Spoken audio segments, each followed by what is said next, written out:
So, way back in November-ish, I made a video about how I was looking forward to the winter, and I think I talked a little bit in that video about the idea of a news cycle coming with the new year and how it can naturally feel that way, which is a good thing. It gives life a sense of rhythm that's comforting and particularly important with the last year spent mostly in lockdowns. I can look back now and lockdown feels a little bit like a time machine I stepped into around spring 2020, and then suddenly I've come out and I'm a year older and I'm a little bit closer to my 30s, which, I won't lie, is terrifying. But it is nice to have this rhythm to the world when things can feel a bit empty and lost. My dad was saying the other day about walking the dog around fields and how he just enjoys naturally seeing the fields change throughout the year.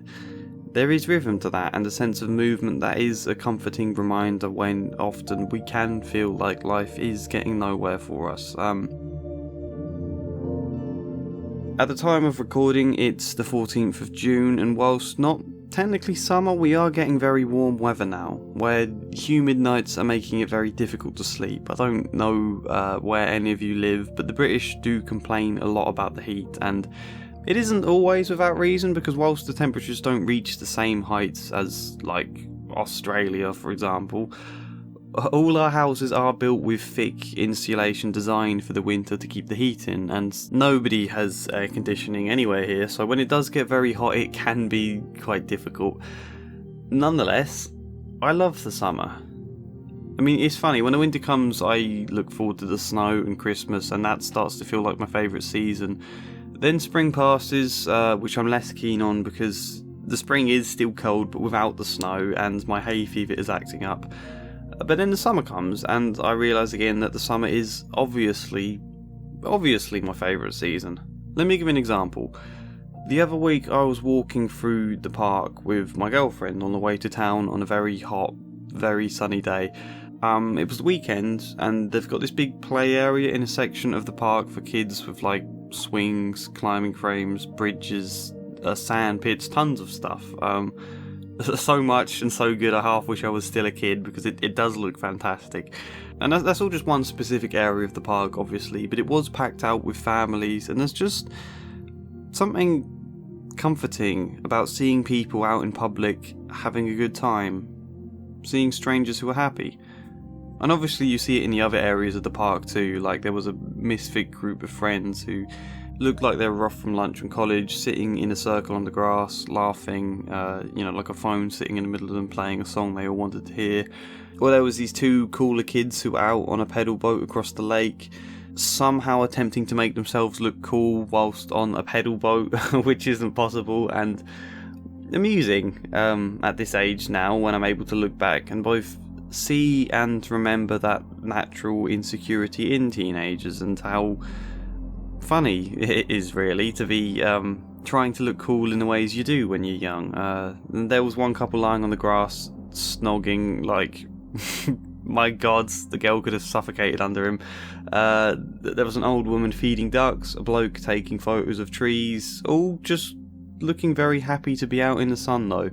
And there's nothing special there, this is just all stuff you can see in a quick moment of turning your head as you slowly amble about wherever you're going. It's comforting.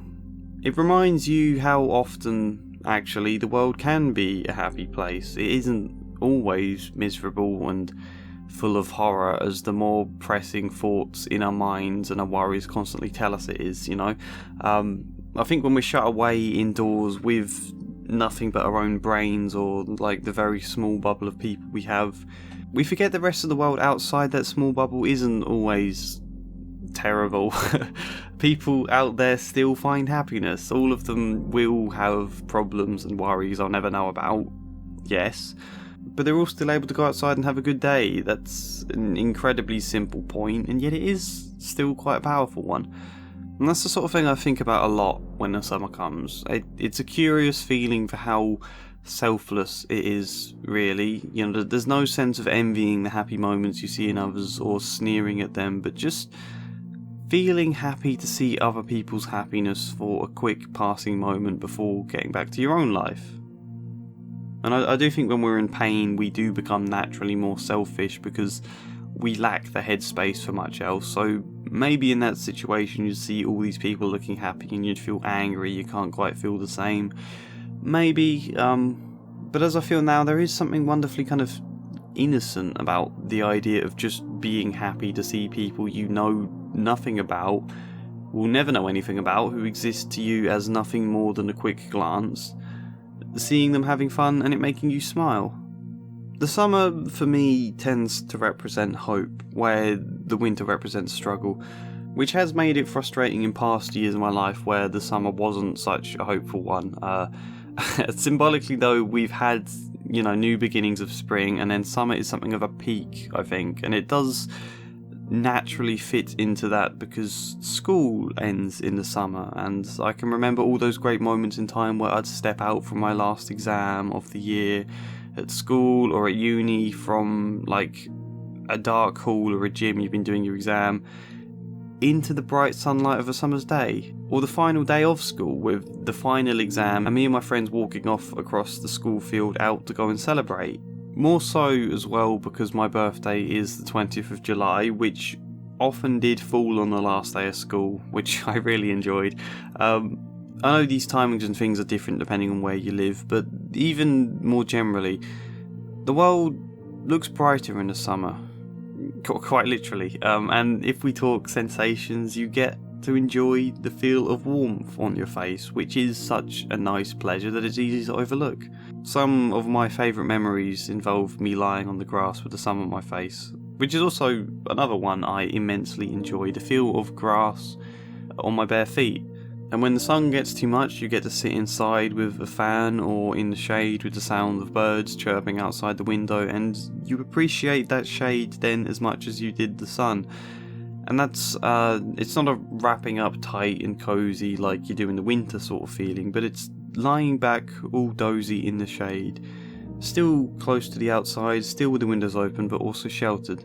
Sometimes the simple pleasures are the ones to cherish most, especially when they all combine together to create this general scene of the summer, of beauty, really. That there's a beauty to all those subtle things, like lemonade with ice in when you've been sweating and stirring the ice around with a straw, or cider in a pub garden at lunchtime and how it makes you feel dozy, or I think just how generally a blue sky without any clouds anywhere can make it feel like you've got all the time in the world. Me and my girlfriend can amble about incredibly slowly through the park, and that's absolutely fine. It's almost like we're meant to in the summer. Come July, I'll turn 26. Then in like a couple of blinks, I'll be an old man, and all these simple pleasures will mean even more to me then, because with any luck, I'll have reached an age where I'm less caught up in my desperation to do things and achieve stuff, to write and create, and the stress of trying to hopefully afford a house one day. You probably don't get the sense from my videos of just how restless I can be with all these ideas I want to get on with. But yeah, with any luck, some of that restlessness will ease in old age, and I'll have not achieved all I've wanted to, but accepted I've achieved as much as I'm going to, and I'll just enjoy the simple things 10 times more because I'll have that space for them. I've got this memory of a time my granddad came to visit, not long after my nan, his wife, had died, and not long before he died either, actually, and we all sat in the garden with a cup of tea, and that was the height of summer with birds singing and a really bright day. And he just kept saying about how peaceful it was, and there's a real sadness to that memory.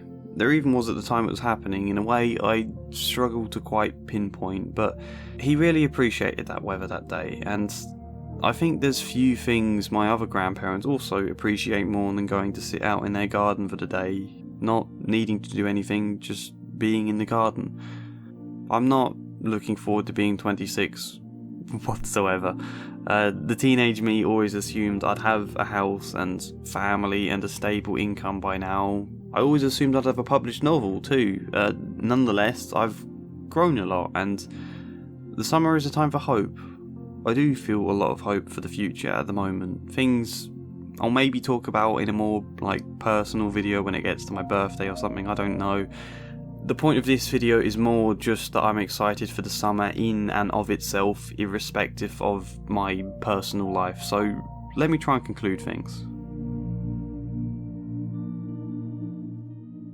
The weather, the seasons, time, the sun are all things that do carry symbolic meaning, because whether we intend to or not, we do draw meaning from the life around us. We see this cycle of nature and we naturally knit those patterns into our own life, where if we think back, we can notice how we've grown and how there've been some new beginnings in ourselves for the new year or whatever else.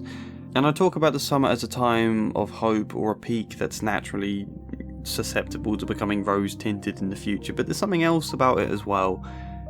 Something that leads us back to the idea about finding comfort in seeing the public out and about looking happy, especially after the barrenness of these lockdowns.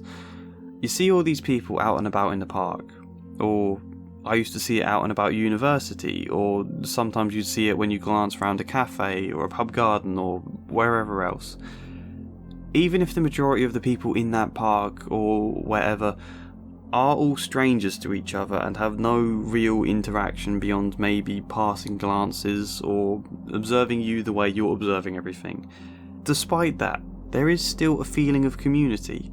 Not in a sense where everybody knows everybody, no, but in a wider, less specific sense. We're a tribal, communal species at heart, and when it comes to the summer where suddenly everybody is out and about much more, particularly so here in Britain where, the weather is known to be grey, meaning any sunny days get cherished much more by the public, it does all come together to form this sense of a wider community and of this living thing happening around you.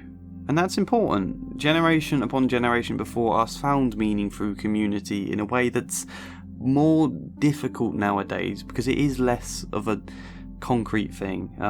And in some ways that is good, in others it's bad, but one disadvantage is a less personal, more general sense of loneliness we can feel at times where we feel removed from life. And I think in times like that, there is a great kind of sigh of relief that comes in seeing the world out and about through a country park, or we see dogs in pub gardens playing fetch with kids of other families, or old couples talking to younger ones, or whatever it is. It reminds us community does still exist, even in a less concrete way than before. Even incredibly simply and small, that lots of different people can weave together to form this scene you observe. They collectively create the sort of thing worth painting or describing in a novel. Even if these different people don't interact with each other, they form this scene very clearly, and there is a less rational, more unconscious sense of meaning in that, because without any intention, people come together to create something you're now marvelling at. There is community there. I'm not exactly sure why, but it does have that feeling. So these are my immediate thoughts about this summer. I'm going to enjoy the sun as much as I can and play lots of world music from countries with warm climates, because that's what I like to listen to in the summer. Drink a few ciders and watch as much of the Euros as I can find time to. I hope something or other in this video was interesting to you. I hope you also look forward to a good summer and, like the video, subscribe, support me on Patreon. Hopefully see you next time. And as ever, a special thank you goes to Devin, Kestrel, Arwen, Stephen Legg, Janice McMahon, Samara Salsi, Sharikov2814, Joshua C. Follier, Chad Bramwell and Incomplete Sentience. Thank you.